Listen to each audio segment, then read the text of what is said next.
Kalau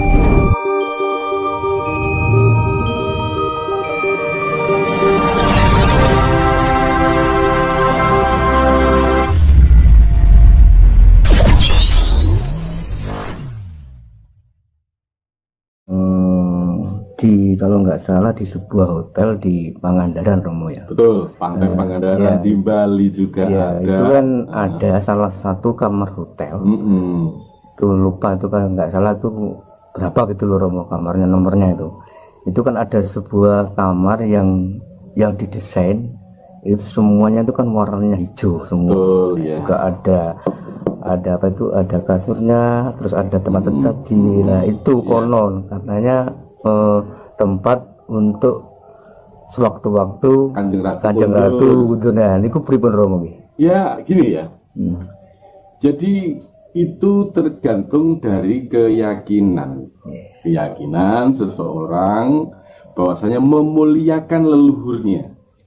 Karena dia pada saat memuja, dia menginginkan ketemu oleh sosok itu, maka sosok itu muncul. Nah, di tempat itu dia membuat suatu tugu peringatan agar nanti anak cucunya bisa meneruskan atau paling tidak dititipi. Coba kamu rawat kamar itu. Ya seperti yang di hotel di Bali kan juga ada.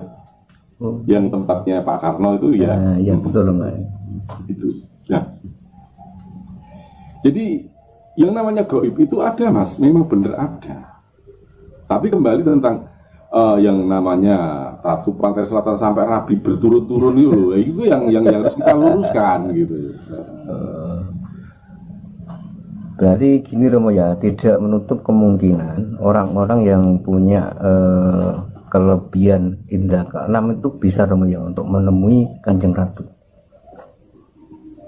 Tanpa indera keenam, Kanjeng Ratu itu dengan bermurah hati akan menemui setiap orang yang mau kepingin ketemu dengan beliau.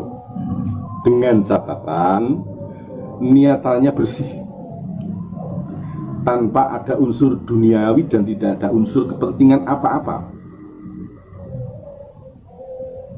Dan saya belum pernah bertemu, tapi yang guru saya yang namanya Mbah Gustipar almarhum pernah ketemu. Konon beliau dimarahi habis-habisan karena minta. Jadi tidak boleh meminta. Karena sesungguhnya manusia lahir di dunia itu sudah mendapatkan jatahnya.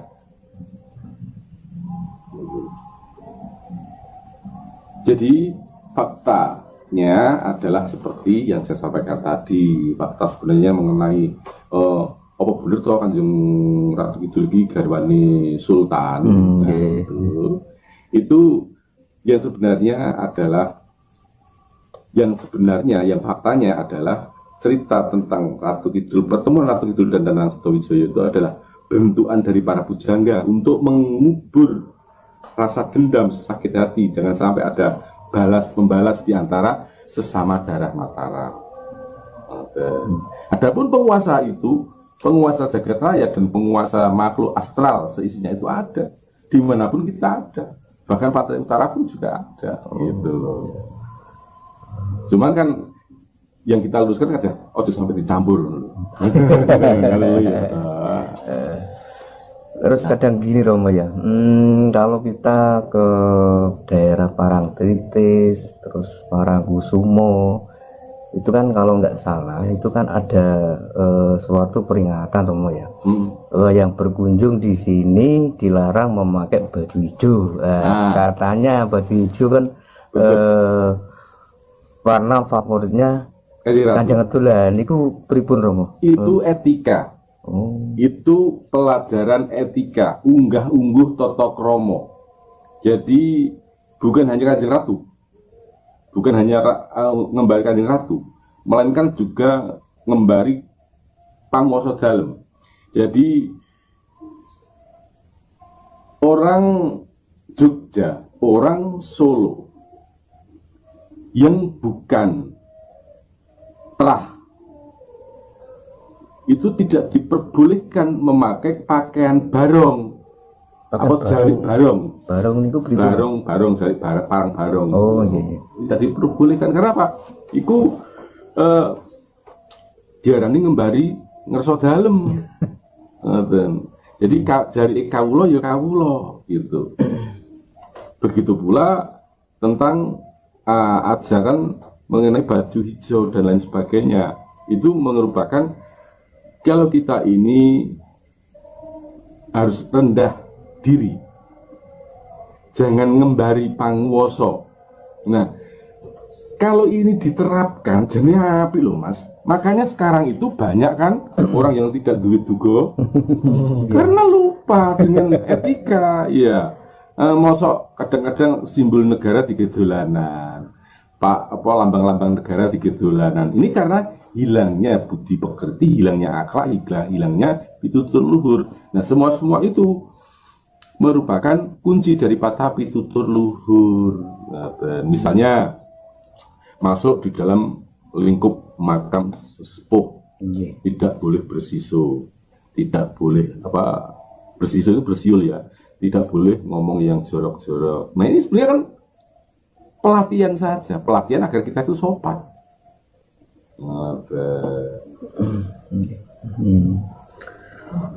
Terus ini terkait itu Romo, ya rada menyimpang lah dari bahasan tadi Romo ya.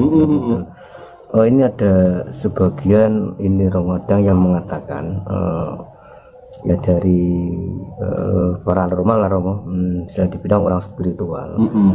Nanti jika 3 gunung misalkan kalau nggak salah itu Gunung Merapi, Gunung Lawu dan Gunung Bromo itu sudah meletus, nanti akan terjadi peradaban baru. Itu gimana Romo? Ya otomatis Thomas. Kita bicara tentang logika wae. Nek Gunung Merapi kuwi meledos kabeh ya, meletus semua. Yang terjadi apa? Bencana kan. Nah, kalau sudah bencana, yang terjadi apa? Tatanan baru. Perombakan besar-besaran. Pembangunan di sana sini, pembenahan di sana sini. Nah, yang orang tadinya tidak saling kenal menjadi saling kenal, yang tadinya berpisah menjadi berkumpul karena mencari titik aman. Ini yang disebut peradaban baru, seperti yang terjadi beberapa saat yang lalu di Aceh waktu itu. Tsunami. Sekarang kan orangnya juga penduduknya bercampur kan, lalu duduk blokan kan gitu. Itu namanya peradaban baru. Dan itu pasti itu logikanya seperti itu. Ini Romo ada titipan pertanyaan dari Derek Romo. Maksudnya apa sih golek ono gali kangkung lan telapai gundul miber? Ya. Dari siapa itu? Ini enggak, itu Romo enggak ada namanya Romo. Itu gimana Romo? Golek ono gali kangkung lan tapake kuntul nglayang. Nek galih kangkung itu apa terus? Galih kangkung itu kan kosong, hampa. Lantas kuntul tapak nguntul miber. Lung cekere kuntul lemah wae mbok cekel angel kok miber ape mbok delok. Kan yo angel. Lah carane kepiye? Maksudnya heningkan pikiranmu, kendalikan hati kamu, maka berjalanlah sesuai dengan apa yang didawuhkan oleh Tuhanmu. Jadi manuk mabur abure ngungkuli langit, golek ana gali kangkung. Nah, niku artinya di situ. Gitu ya. Ini ada lagi Romo ya. Cara membuka mata batin ini berikut Romo ini. Cara membuka mata batin. Iya.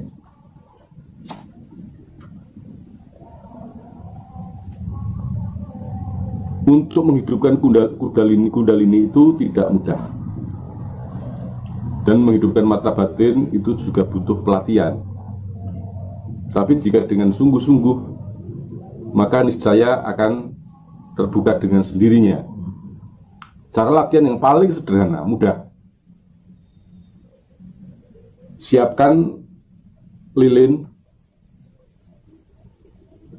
kecil. Lilin kecil. Itu dinyalakan, lampu semua matikan.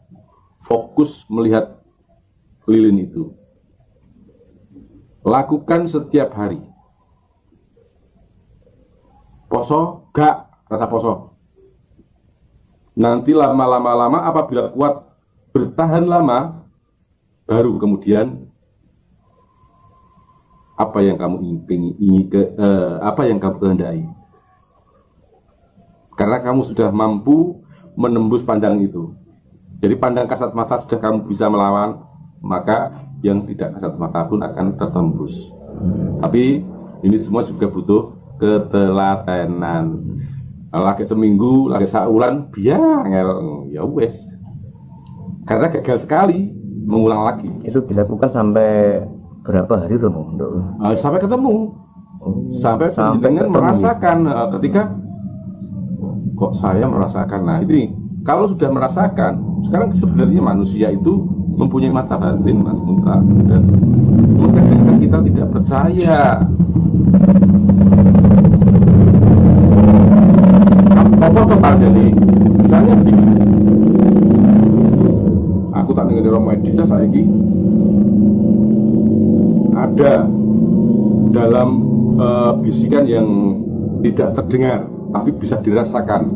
Rasa Romo lagi Romo Edisa pas ono.